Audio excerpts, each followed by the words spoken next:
Students, we have already discussed about the useful microorganisms. Now coming to the harmful microorganism. Those microorganisms which causes disease are called pathogens. Some microorganisms spoil food, clothes and leather. Now these harmful microorganisms causes disease in humans also. And first of all we will discuss about the communicable diseases. So those microbial disease which is spread from one person to other through air, water, food or by physical contact are called communicable disease. The examples are common cold, cholera, chickenpox, tuberculosis. What happens when a person is suffering from common cold? Actually, when a person suffers from common cold and while sneezing, if he is not putting a handkerchief in front of his mouth, what will happen? The fine droplets of moisture carrying thousands of viruses are spread in the air, and it may be possible that it may enter the body of a healthy person while breathing, and in this way the common cold spreads from one person to other. Now coming to the next thing. You might be knowing about some of the insects and animals which acts as a carriers of disease causing microbes. They carry microbes on their body. One common example is housefly. This housefly sit on the garbage and on the animal excreta. Pathogens stick to their bodies and these flies sit on the uncovered food and they transfer the pathogens over there. And when we eat that contaminated food, we get sick. So that's why it is advisable to keep the food covered. Now I am coming to the next example, that is the Anopheles mosquito. This Anopheles mosquito is responsible for causing malaria. This Aedes mosquito. This is another example which causes dengue in the humans.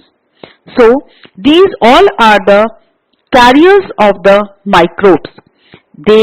You might be knowing that these mosquitoes breed in the stagnant water. So we must not allow to collect the water in our surrounding. Now coming to some common human diseases caused by microorganisms. First of all, tuberculosis. It is caused by bacteria and mode of transmission is air. Measles, chickenpox, polio, they all are caused by virus and the mode of transmission in case of measles is air. In case of chickenpox it is air and by contact. Polio it is air and water. The methods by which we can prevent it by keeping the patient in complete isolation, then keeping the personal belongings of the patient away from the healthy ones, and vaccination to be given at suitable stage. Then coming to cholera. Cholera and typhoid, they are caused by bacteria. Cholera is a mode of transmission is water or by food, and in case of typhoid the mode of transmission is water. Preventive measures are maintain personal hygiene, good sanitary habits, consuming properly cooked food and boiled drinking water, and vaccination. Hepatitis A. Hepatitis A is caused by virus. Mode of transmission is water. The preventive measures are drinking boiled water and vaccination. Then malaria. Malaria is caused by protozoa and mode of transmission is mosquito. Preventive measures: use mosquito net and repellents, spray insecticides and control breeding of mosquitoes by not allowing water to collect in the surrounding. Thank you.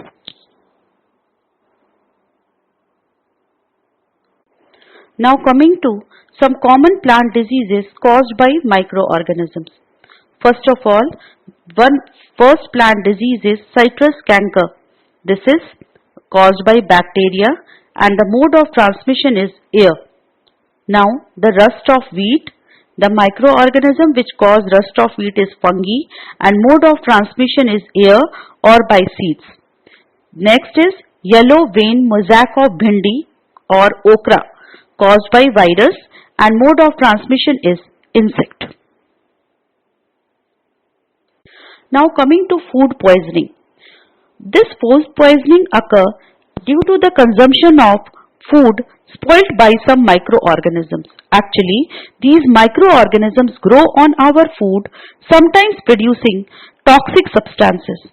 These toxic substances make the food poisonous, and when they are consumed by some healthy person, they get sick or even they cause even death also.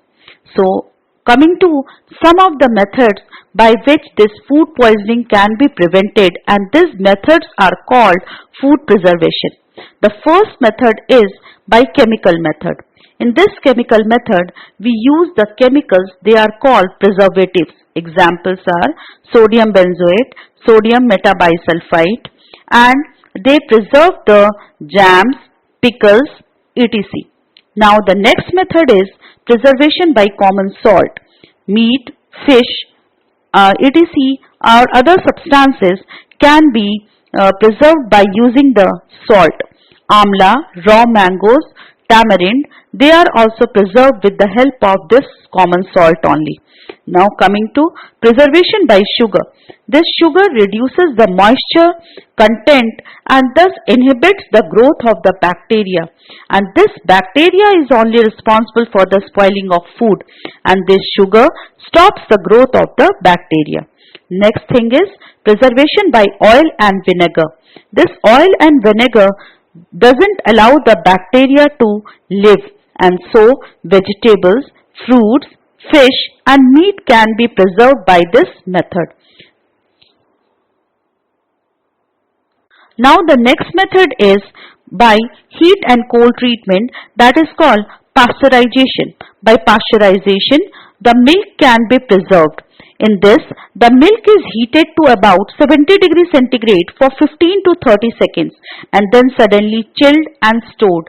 By doing this, it prevents the growth of the microbes. Now, next method is storage and packing. In this, the vegetables or dry fruits are sold in sealed airtight packets, and it prevents the attack of microbes. Now student, we are coming to a next topic, that is nitrogen cycle. This atmospheric nitrogen is, the content of nitrogen in our atmosphere is about 78%. Still, plants are unable to take this atmospheric nitrogen directly. So, some bacteria and blue-green algae present in the soil fix nitrogen from the atmosphere and convert into nitrogenous compounds. Sometimes, lightning also helps in nitrogen fixation. Plants use these nitrogenous compounds from the soil through their roots for the making of proteins. When animals feed on these plants, they get these protein and other nitrogenous compounds. When these plants and animals die, decomposers convert the nitrogenous waste into nitrogenous compounds, and again it is being used up by the plants. Some bacteria convert some part of it into atmospheric nitrogen gas also, and in this way the nitrogen is returned back to the atmosphere, and as a result the percentage of nitrogen in the atmosphere remains more or less constant. Student, you can see the nitrogen cycle over here. First one is atmospheric nitrogen. This atmospheric nitrogen is fixed by lightning. Some very little amount of atmospheric nitrogen get fixed in the soil with the help of lightning, but most of the nitrogen is fixed by nitrogen fixing bacteria and blue-green algae.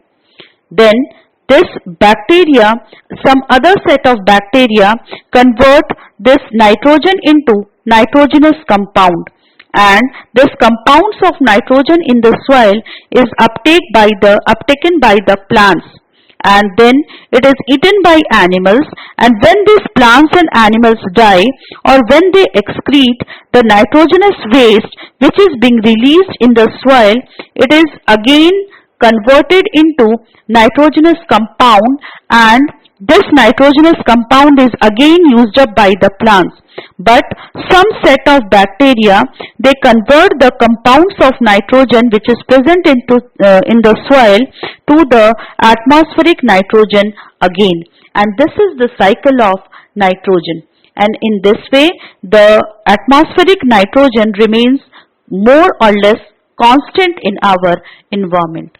Thank you, students.